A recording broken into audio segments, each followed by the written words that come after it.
Hey guys, Jengar here. Welcome to today's realistic review in which we are taking a look at the German Bf-109 F-1.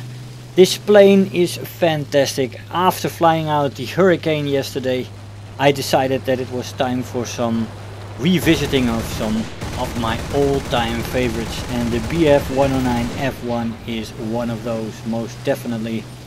It's a plane with fantastic climb rate. It can outclimb pretty much everything at its battle rating. It has great speed, fantastic acceleration, good energy retention. The firepower is good. It runs with one 20mm cannon, an MG FF/M, and the /M stands for Minengeschoss, with 60 rounds for that gun, and 2 times MG 17 machine guns with 500 rounds per gun, which is quite adequate. The plane sits at 2.7 battle rating in realistic battle, and that firepower is quite nice. The plane is good on all altitudes. It can perform on high altitude. Mid to low is also good. It has good performance in a dive with a 790 top speed in a dive, and that's quite right. I haven't seen this plane rip yet so far, so that's pretty good. It's an energy fighter that can also boom and zoom very well. So yeah, there's a little bit of control stiffening, of course, when you get up to speeds of around 600 kilometers an hour. You will notice the plane has a little bit of compression here and there, but it is quite manageable at those speeds, and if you are careful of it, then it is not really a big problem. The plane doesn't have a lot of downsides. What we could call a downside, that it is not very maneuverable compared to most of the opposition. There's a lot of planes at around this battle rating that are more maneuverable than this plane. But again, in the end, it's all about the pilots, and if you use a little bit of flaps and a little bit of throttle control, this plane can surprise a great many planes with maneuvering fights. The other downside this plane definitely has, and that has to be mentioned, is the low ammo on the cannon. I already said it, only 60 rounds. And that cannon doesn't only have low ammo, it also has a low rate of fire, and it has low velocity on the gun. So there's some gaps between the bullets, and the bullets have a high drop off, so you've got to be close when you aim for the enemy target. And if you can land the shells on target, you have the Minengeschoss shells, and they make short work of all the opposition that you face. But like I said, you do have to land them, and that can be a little bit tricky, especially when you just start out with this plane. But it is a typical 109, as in a great energy fighter and a good boom and zoomer. It is not meant as a turn fighter, but it doesn't really need that. The positioning fights that ensue when you are energy fighting, this plane is very good at, and you can have a lot of fun in this plane. It's a total joy to fly. Just make sure you use the guns within 500-600 meters of the target, and try to control your trigger happiness when you use the guns. Of course, when you're down to the MG17s only, you still have 2 of them as a focused beam, and they can still wreak havoc. That is not a problem. Well, in this match we had a good beginning. We are sitting on 3 kills, and we face 3 opponents here. This P-40E, a Spitfire here, and there's a Typhoon running ground target somewhere. Our only ally that is left in this match is a Ba-65. If I saw correctly, which is not so useful against the planes that we are still fighting here. It's on the low end of the battle rating in this match. Let's see if we can get the E-40 out of the equation here, as we are basically fighting 3 opponents alone. Although the Typhoon is not in the neighborhood, but the Spitfire is underneath us as well, trying to get some altitude and trying to probably position itself so that he can react on when I get low from my passes on the P-40. Now, I'm pretty sure I hit him more often there than just one hit. But the hit detection in War Thunder sometimes is a little bit lacking, especially when you hit a lot of shells on one target in a short time.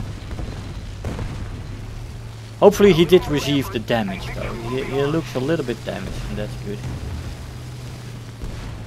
The Spitfire is positioning here. I am contemplating going for him, but he's making a tight turn. He's going underneath, and I decide to extend towards the P-40 who is coming right in front of my guns. And we get another hit in on that guy. He should be peppered. Let's hope he goes down, as we are finally faced with the Typhoon who came out from hiding. We do get a hit in, but of course we didn't have the cannons. We go negative pitch as he comes by to avoid his shots. And we're gonna try to extend. Ah, and there goes the P-40. So yes, he was damaged enough that he would go down. The Ba-65 bravely charges into battle against that Spitfire. And I guess I have to thank him for it, because that leaves the Spitfire with him.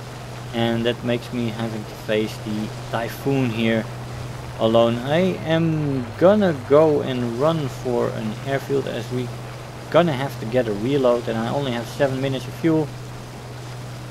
But the great energy retention of the Typhoon makes it so that yeah, I have to make a turn. He started off with more energy, and although we did extend for a little bit there in the beginning, he was able to close the gap a little bit.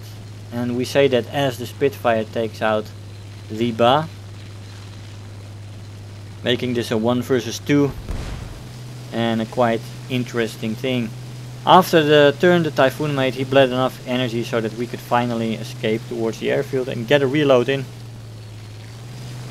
We are again sitting at a full load of fuel and new ammo, which is quite nice. We've got the Spitfire coming in for me here. It's a Mark IIB.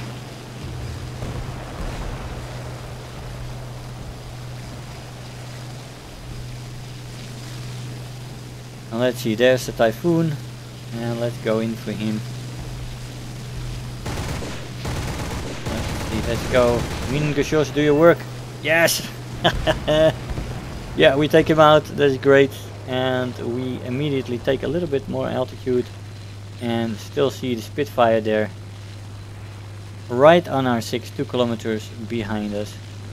He seems to be turning off, and that means I'm going to take a chance here, and I'm going to turn around in the vertical and turn around. We still have 19 shells for the 20mm and 800 shells for the machine guns. That is more than 400 rounds per gun. That's quite nice. Here he comes, and he is definitely coming up into the vertical now. The Spitfires, of course, are very dangerous in the vertical. They have an excellent climb rate as well, and although the F-1 has great climb rate as well, you still have to be careful.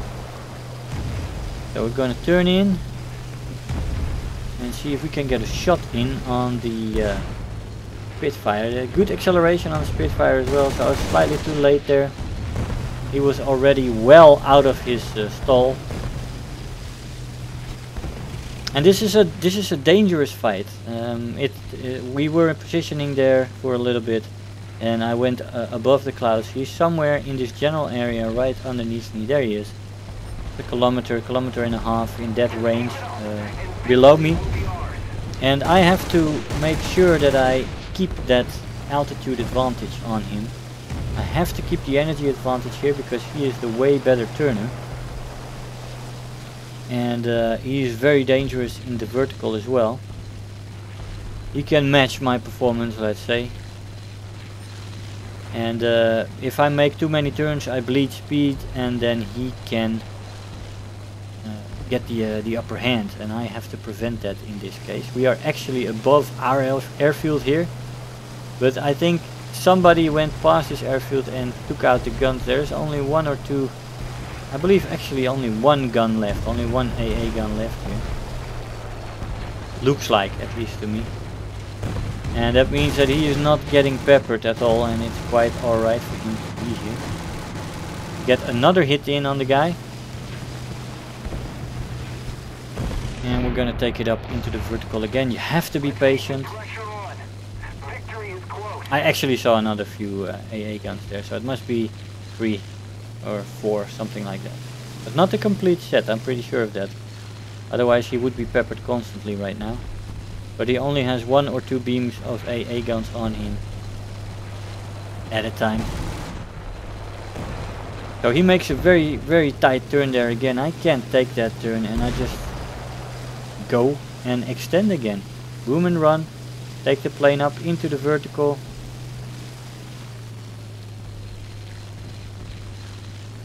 Here he comes again.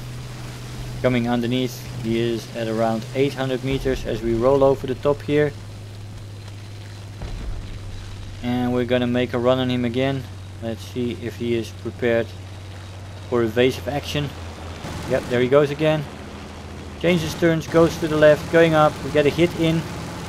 And we cannot get the guns on target on that last burst. Unfortunately, that would have been a good burst if we would have gotten it on the tail or something. But I think we just missed him. He's coming straight up for me again. As we're making a slow hammerhead here.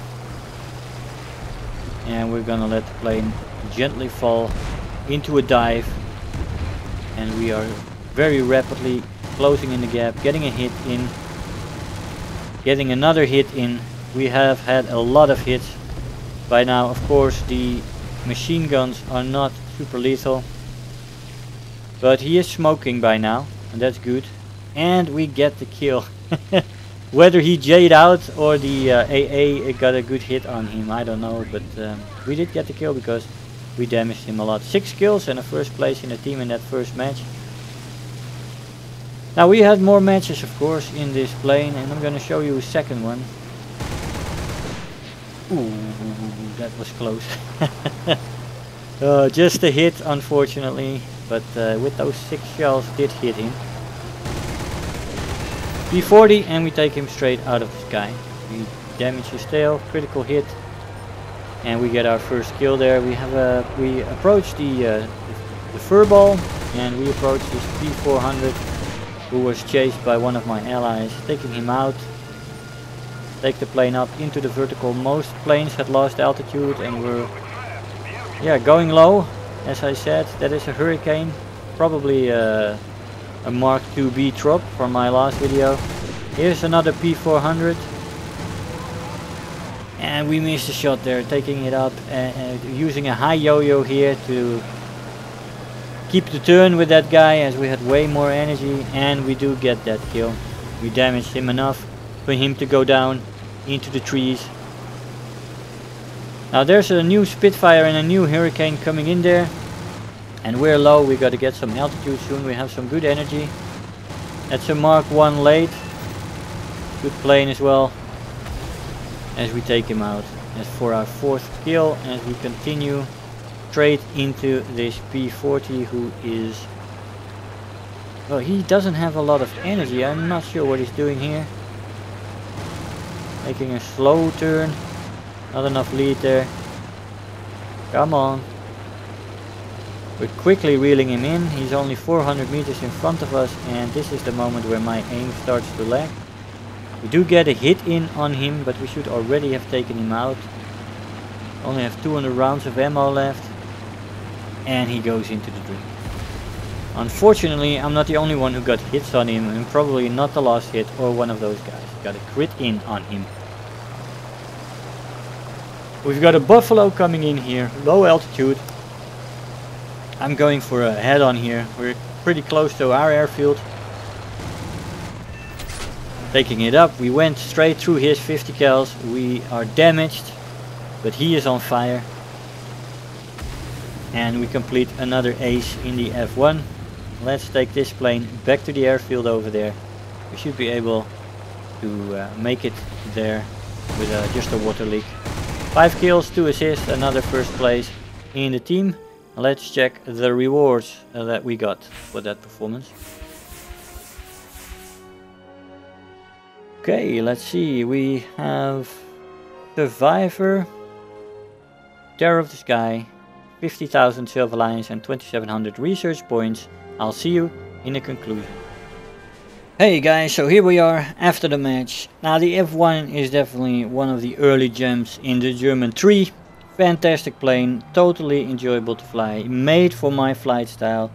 Energy fighting, boom and zoom is fantastic. It has great qualities in those roles, and with the Minengeschoss shells and all the good stuff this plane has to offer, you will definitely do well. So I would recommend you to go for this plane and then unlock part of the German 3 if you're working on that with this plane, and you will develop the same kind of love I have for the 109 line.